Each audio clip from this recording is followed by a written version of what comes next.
Gửi lời chào đến toàn thể quý vị các bạn một buổi trưa nắng gắt đến với video mới của Đức Phước Trần Channel. Kính thưa quý vị các bạn, hiện tại thì YouTuber Đức Phước Trần Channel đang có mặt ở tại khu vực Tân Châu của Châu Đốc, An Giang. Và với video này thì xin mời toàn thể quý vị các bạn cùng đồng hành với Đức Trần Channel. Chúng ta sẽ đến với khu vực sinh sống của làng người Chăm ở tại khu vực Châu Đốc, An Giang này. Ở khu vực Châu Đốc, An Giang này có cộng đồng của người Chăm, họ sinh sống và họ sống chủ yếu bằng những ngành nghề về nuôi cá bè cũng như là dệt vải, dệt thổ cẩm vân vân. Thì bây giờ chúng ta sẽ đến với làng Chăm Đa Phước để chúng ta tham quan và tìm hiểu nha.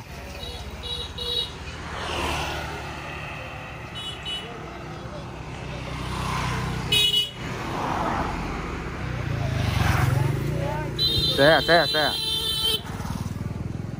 Ôi.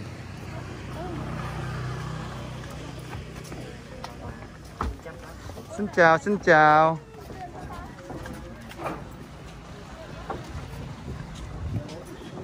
Ni hao mà. Xin chào ni hao mà.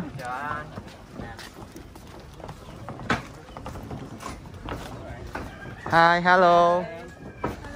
안녕하세요. Ni hao mà.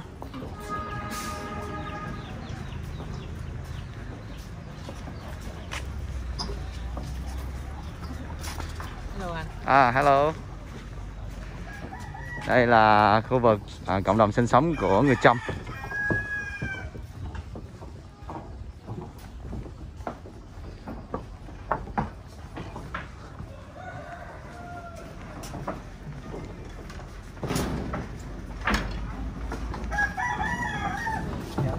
Ni hao 안녕하세요.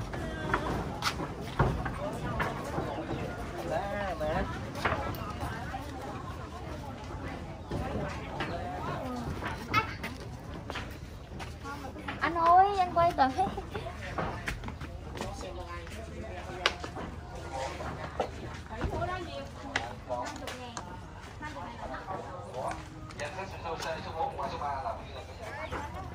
Tao vừa mua được 2 cái khăn. Đẹp mà. Hello, xin chào các bạn. Ni hao mà. 안녕하세요. Merci beaucoup đó. Konnichiwa.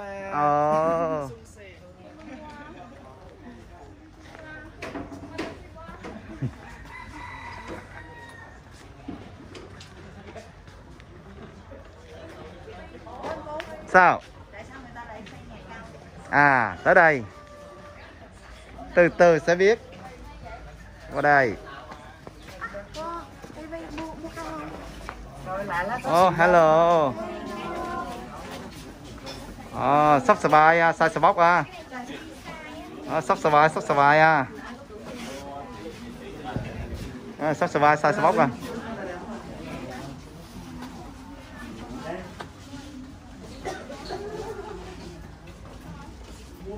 Cho anh biết nhà ngoại thầy mấy giờ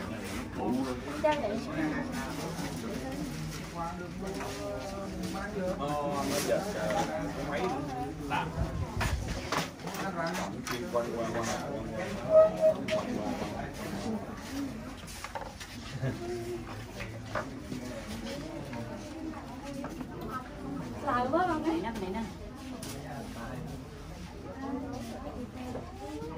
ai làm rối chỉ của chị vậy? Hồi nãy có bạn nào làm rối chỉ cho chị không?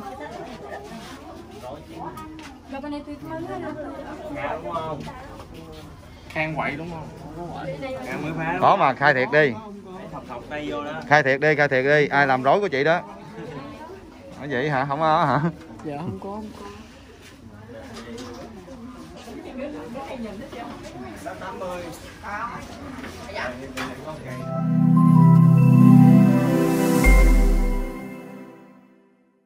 Đến đến với khu vực này. Đây là làng Chăm Đa Phước của khu vực của Châu Đốc An Giang, thành phố Châu Đốc, tỉnh An Giang. Thì thưa các bạn rằng là chúng ta biết rằng là Việt Nam chúng ta thì có đa sắc tộc, và Việt Nam chúng ta có 54 dân tộc anh em, trong đó người Chăm là một trong 54 dân tộc anh em đó. Thì xưa kia thì người Chăm sống dọc theo dải đất miền Trung, tức là từ ở khu vực của Quảng Bình và vô tới Bình Thuận, đó là cái vương quốc Chăm Ba Cổ. Tuy nhiên khi mà đất nước Chăm không còn nữa thì những cái người Chăm này họ mới chia dông thuyền ra Biển Đông và họ đi tìm một cái nơi khác để họ sinh sống. Khi đó họ đã sang Malaysia, Indonesia, Philippines vân vân và những nước xa hơn thì họ sinh sống. Nhưng mà khi mà họ sinh sống như vậy thì họ không quen với cách sống ở những cái quốc gia mà họ di chuyển tới, cho nên họ đã đi theo cái khu vực Biển Đông vòng về và họ định cư ở một nhóm người ở định cư ở đây. Như vậy bây giờ người Chăm chúng ta thì có hai khu vực là họ sinh sống, một là dải đất miền Trung ở Ninh Thuận, Bình Thuận là tập trung đông nhất, và hai là ở khu vực Châu Đốc An Giang này. Cho nên những người Chăm mà ở Ninh Thuận, Bình Thuận đó thì hiện tại bây giờ họ vẫn còn theo cái tôn giáo xa xưa của họ, đó là Bà La Môn giáo, thần Hindu Ấn Độ. Người ta tin vào ba vị thần tối cao đó, thần Shiva, thần Vishnu và thần Rama. Thì cái đó những người Chăm đó thì người ta theo là gọi là Chăm Bà Ni, tức là ta vừa có người cũng theo cho bảo là Bà Môn và cũng có người theo đạo Hồi. Nhưng mà chữ Bà Ni tức là Bà đây Bà La Môn và Ni đây là Hồi là nhóm. Còn những người Chăm mà ở khu vực Châu Đốc An Giang này thì người ta theo 100% đó là về Islam.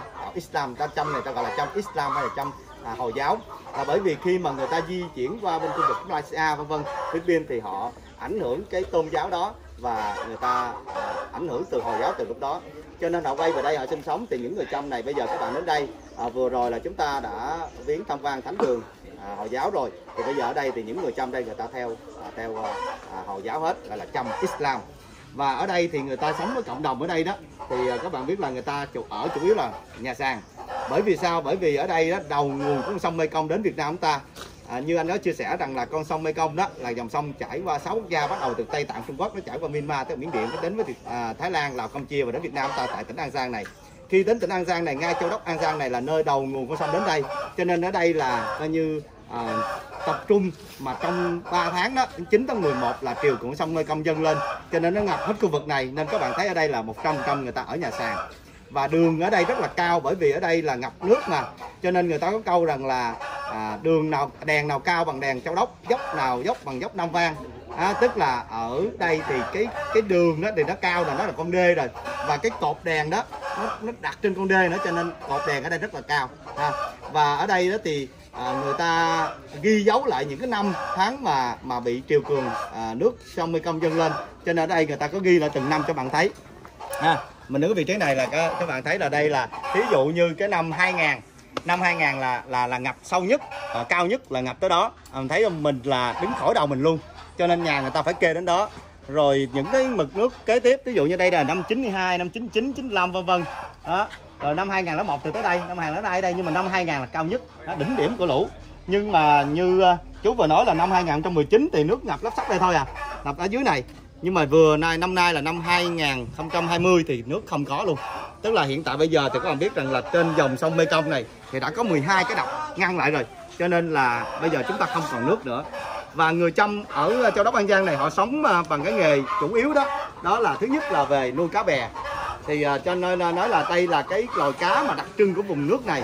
Chỉ duy nhất trên dòng sông Mekong này có một loài cá da trơn, đó là cá catfish, người ta gọi là cá ba sa. Và mình đang nuôi trồng con cá này để mình xuất khẩu sang nước ngoài. Thì từ khi mà cái việc mà Mỹ thưa kiện mình bán phá giá đó thì người ta đã chuyển sang nuôi cá điêu hồng vân vân. Nhưng mà vẫn ở đây vẫn còn có nuôi cá catfish, cá da trơn đó, cá ba sa đó. Cho nên ngay chỗ trung tâm của thành phố Châu Đốc người ta có cái biểu tượng cá ba sa, tự hào là cái nơi mà có cái sản lượng cá ba sa nhiều nhất để xuất khẩu sang nước ngoài.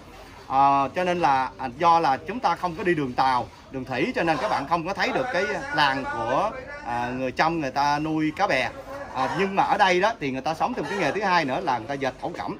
Các bạn biết là người Chăm á, nếu mà mình đi Bình Thuận, Ninh Thuận đó thì có hai cái làng nghề chính, một đó là gốm bào trúc và hai là làng dệt mỹ nghiệp. Nếu mà gốm bào trúc thì chúng ta nghĩ đến cái nhà Sĩ Hoàng, nhà thiết kế Sĩ Hoàng là người đã đưa gốm bào trúc sang thế giới. Và cái làng mỹ nghiệp đó, làng dệt mỹ nghiệp đó, dệt thổ cẩm đó, tại vì cái khung dệt của người Việt Nam mình đó, mình nghe cái câu chuyện mà Lưu Bình Dương Lễ đó, ngồi quay tơ dệt lụa đó thì nó đơn giản hơn dệt của người Chăm nhiều. Dệt của người Chăm nãy bác Tạm thấy đó, đó là cái khung dệt gọi là dệt thổ cẩm, là người ta đan nhiều màu sắc, nhiều ấy với nhau, cho nên nó khó hơn, nó phức tạp hơn là dệt của người Việt chúng ta. Cho nên là ở đây người ta có dệt thổ cẩm thì người ta có làm về du lịch, bán những sản phẩm này, quần áo vân vân.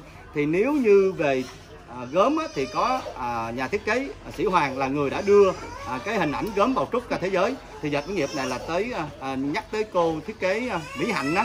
Mỹ Hạnh là người đã đưa những cái hình ảnh của nghề dệt thổ cẩm của người Chăm đi ra nước ngoài. Thì các bạn có thể mua một vài cái sản phẩm đây về kỷ niệm kỷ niệm chuyến đi, về khăn tròn, về bóp, về ví, đồ đựng điện thoại vân về của cái làng dệt này. Rồi, cảm ơn các bạn, mình sẽ tham quan chụp hình xong rồi mình ra xe.